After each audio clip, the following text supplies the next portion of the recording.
Pemirsa, terdakwa Jakso Gadungan Bobi Asia bersama terdakwa Edwin Firdaus didakwa Jakso Penuntut Umum pasal 12 huruf E sama pasal 11 Undang-Undang Nomor 20 Tahun 2001 tentang pemberantasan tindak pidana korupsi jurusidang di Pengadilan Tipikor Palembang.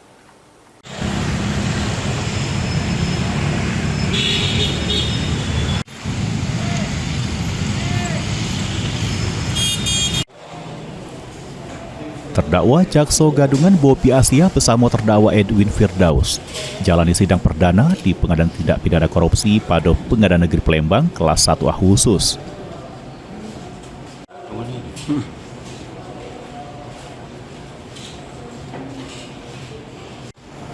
Di hadapan majelis hakim yang diketuai Fatima, Jakso Penuntut Umum Kejari Ogan Komering Ilir maju ke amar dakwaannya.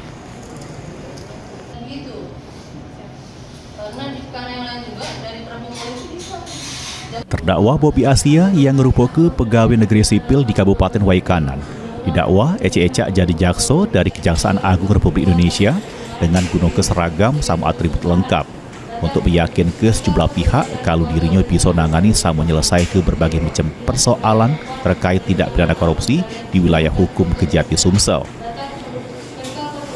Kedua terdakwa didakwa pasal 12 huruf E sama pasal 11 Undang-Undang Nomor 20 Tahun 2001 tentang pemberantasan tindak pidana korupsi junto pasal 55 ayat 1 ke 1 KUHP.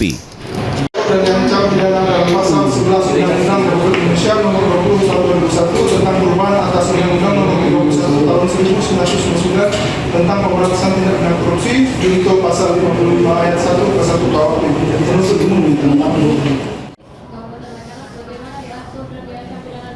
Dari dakwaan juga, terdakwa Bobi bersama terdakwa Edwin juru aksinya sudah menerima duit sebesar Rp21.500.000 dari tiga wong, yakni saksi Nasrul 4 juta, saksi Dedi Pasla 7 juta, sama saksi Muhammad Refli 10.500.000. Heru Wahyudi, PAL TV.